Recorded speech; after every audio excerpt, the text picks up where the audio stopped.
Hi everyone, good evening to all. आज का हमारा टॉपिक है वॉइस। हमारी पहली वीडियो में हमने नरेशन को किया था, रिपोर्टेड स्पीच को फर्स्ट, सेकंड और थर्ड 3 पार्ट किए थे। तो आज का हमारे वॉइस होता है किसी भी बात को कहने का जो तरीके होते हैं वो 2 होते हैं। We can describe an action in 2 ways। First, giving importance to the subject और making the object more important, यानी कि या तो सब्जेक्ट को ज़्यादा इम्पोर्टेंस दो या फिर ऑब्जेक्ट को ज़्यादा इम्पोर्टेंस दो। तो उन 2 ways को बोला जाता है एक्टिव वॉइस और पैसिव वॉइस। जो 2 तरीके होते हैं, जब हम सब्जेक्ट को ज़्यादा इम्पोर्टेंस देते हैं तो उसको बोलते हैं एक्टिव वॉइस, और जब ऑब्जेक्ट को ज़्यादा इम्पोर्टेंस दी जाती है तो उसको हम बोलते हैं पैसिव वॉइस। यानी कि when the subject of a sentence remain active, this is called active voice, and when the subject of a sentence remain inactive, it is called passive voice. For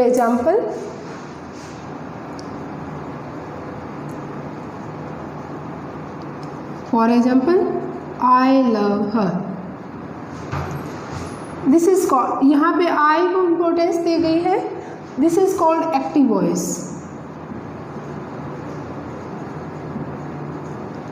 जब हम इसको चेंज करेंगे, she is loved by me, this is called passive voice.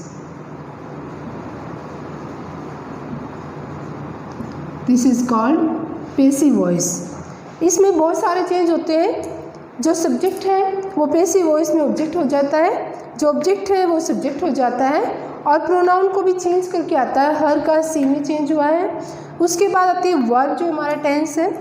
Verb को जो है change किया जाता है वर्ब की थर्ड फॉर्म में। जो भी प्रेजेंट है तो इजेमार है, पास्ट है तो वॉज वर्ब में, फ्यूचर परफेक्ट है कोई भी तो उसको हम हैज हैव हैड में बीन लगा कर ऐसे टेंस के अकॉर्डिंग चेंज करते हैं।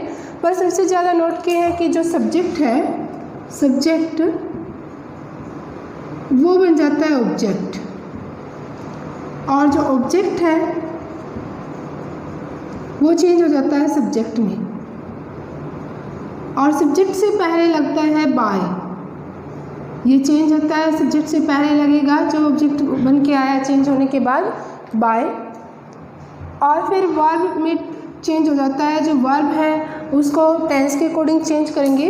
उसके लिए एक टेबल है जो बहुत ही ज़रूरी है, उसके बिना ये टेंस वॉइस को हम पूरा नहीं कर सकते। तो देखिए उसके बारे में, जो हमारा टेबल है। स्टेप 1 चेंज ऑफ टेंस और वर्ब्स। टेंस को चेंज कैसे करेंगे हम, एक्टिव से जो वॉइस में करेंगे। उसके लिए present indefinite tense, present indefinite tense की जो पहचान होती है वर्ब की फर्स्ट फॉर्म, वर्ब की फर्स्ट फॉर्म के साथ एस या एस मिलेगा, और या फिर नेगेटिव और इंटेरोगेटिव के साथ डू या डज के साथ वर्ब की फर्स्ट फॉर्म मिलेगी। तो उसको हम जब एक्टिव से, ये अगर टेंस है तो पैसिव में चेंज करेंगे तो वो is am are plus verb की थर्ड फॉर्म में चेंज हो जाता है, इज एम आर, और वर्ब की थर्ड फॉर्म में। ऐसे ही प्रेजेंट कॉन्टीन्यूस टेंस अगर है सेंटेंस में, present continuous tense means is am are plus verb की फर्स्ट फॉर्म के साथ आईएनजी, तो उसको is am are plus being में चेंज हो जाएगा। बीइंग कॉन्टीन्यूस में बीइंग लग जाएगा, और वर्ब की थर्ड फॉर्म। नेक्स्ट है present perfect tense. Present perfect tense की पहचान होती है हैज़ या हैव के साथ वर्ब की थर्ड फॉर्म होती है।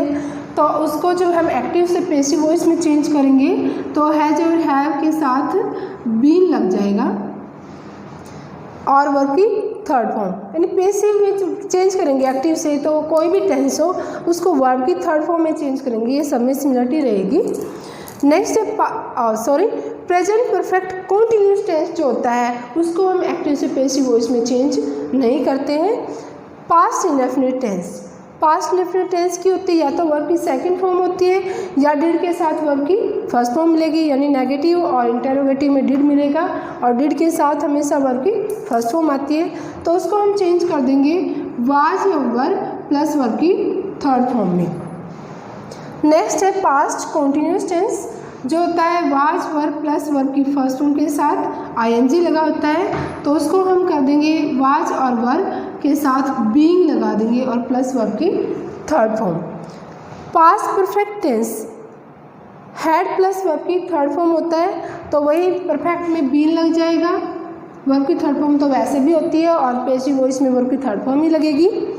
उसके बाद पास्ट परफेक्ट कॉन्टिन्यूस टेंस जो है वो चेंज नहीं होता एक्टिव से पैसिव वॉइस में। नेक्स्ट है फ्यूचर इंडेफिनिट टेंस।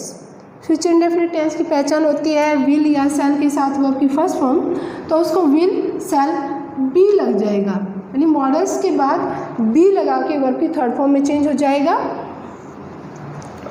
बी लगा के वर्ब की थर्ड फॉर्म में चेंज हो जाएगा।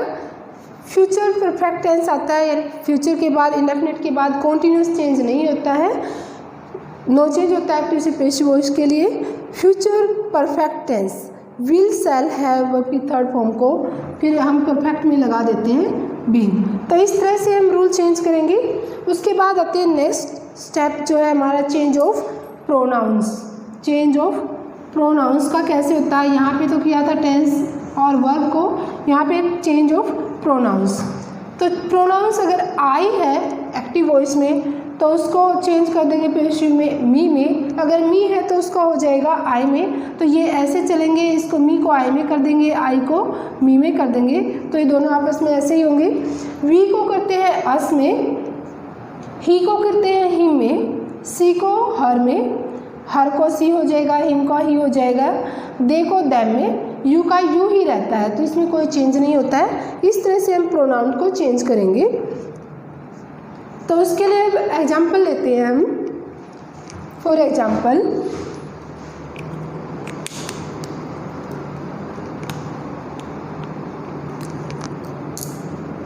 सी likes sweets, she likes sweets. तो इसको चेंज करेंगे जब एक्टिव से पैसिव वॉइस में, तो चेंज हो जाएगा। स्वीट्स हमारा ऑब्जेक्ट है, ये सब्जेक्ट हो जाएगा। स्वीट्स इज एमआर में चेंज होगा क्योंकि प्रेजेंट इंडेफिनिट टेंस है। तो स्वीट्स जो है ये प्लूरल है, तो आर हो जाएगा। स्वीट्स आर, वर्ब की थर्ड फॉर्म को कर देंगे चेंज, वर्ब की फर्स्ट फॉर्म को चेंज कर देंगे थर्ड फॉर्म में। Sweets are liked, are subject से पहले बाय और सी का हो जाएगा her. Sweets are liked by her. इस तरह से हम चेंज करेंगे टेंसेस, जो टेंस को, सब्जेक्ट को, ऑब्जेक्ट को बाय लगा के, जो हमारे फर्स्ट और सेकंड स्टेप्स के अनुसार हैं। नेक्स्ट आता है, नेक्स्ट एग्जाम्पल है they has painted A picture. ये टेंस है, यहाँ पे प्रेजेंट परफेक्ट टेंस है, प्रेजेंट परफेक्ट टेंस है, तो इसको चेंज करेंगे। अ पिक्चर हैज़, तो परफेक्ट में लग जाएगा बीन। पेंटेड और बाय लग जाएगा सब्जेक्ट से पहले, और दे को चेंज कर देंगे हम them. A picture has been painted by them. यहाँ पे ध्यान रखना है हैज़ या हैव है तो उसको हम सब्जेक्ट के अकॉर्डिंग चेंज करेंगे। अगर वो प्लूरल में है तो प्लूरल फॉर्म आएगी, अगर वो सिंगुलर में है तो सिंगुलर में आएगी। क्योंकि यहाँ पे सी सिंगुलर था फर्स्ट सेकंड एग्जाम्पल में, तो इसके साथ वर्ब की फर्स्ट फॉर्म आई थी SEIS। तो यहाँ पे हम अब स्वीट्स जो है वो प्लूरल है, इसके साथ इज नहीं कर सकते, और एम तो अकेला आई के साथ आता है, इसलिए यहाँ पे आर हो जाएगा। उसके बाद आता है, यदि ये तो टेंस के अकॉर्डिंग चेंज हो जाएंगे। मेन बात जो आती है, यदि सेंटेंस में दो ऑब्जेक्ट हों, if there are two objects in a sentence. For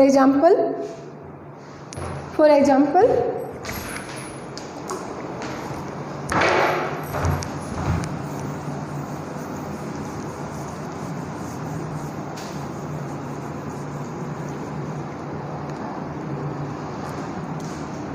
He gave me a pen. He gave me a pen. इसमें टू ऑब्जेक्ट्स हैं, एक तो है मी और एक है ए पेन। इसको हम दो तरीके से चेंज कर सकते हैं, या तो पहले ऑब्जेक्ट को आगे लेकर पहले लेकर, या दूसरे ऑब्जेक्ट को पहले लेकर। इसके दोनों तरीके करवा देते हैं। अ पेन वॉज गिवन, क्योंकि यहाँ पे वर्ब की सेकंड फॉर्म है, इसको वाज वर्ब में चेंज करेंगे तो ए पेन है तो वॉज होगा, वर्ब नहीं होगा। A pen was given to me, आप सेकंड ऑब्जेक्ट से पहले टू लगाएंगे, given to me by him. एक तो ये होता है। अगर इसको दूसरे तरीके से करते हैं, आई, मी को आई हो जाएगा, I was given a pen by him. कोई भी कर सकते हो, आपका जो भी आपको इजी लगेगा, दोनों ही इजी हैं, पर जो आपको लगे, क्योंकि इसमें टू लगाना पड़ता है। अगर हम जो भी सेकंड ऑब्जेक्ट को बाद में लेते हैं तो टू लगाएंगे या फोर लगाएंगे, वो सेंस के अकॉर्डिंग चलेगा। लेकिन जो हम अगर पहले की तरह रूल जो लास्ट ऑब्जेक्ट है उसके अकॉर्डिंग चेंज करेंगे तो वो इजी रहता है। उसके बाद नेक्स्ट एक और एग्जाम्पल लेते हैं।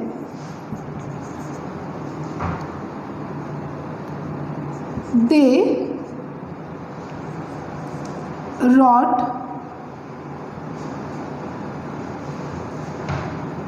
me a letter,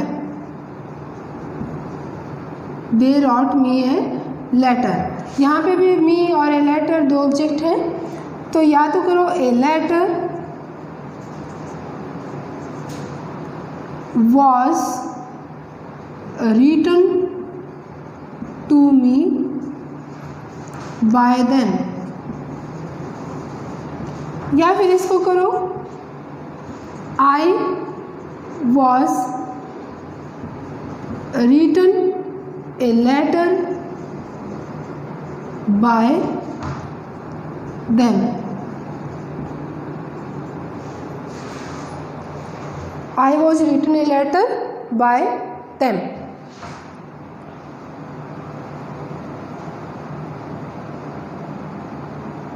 तो दोनों है ये।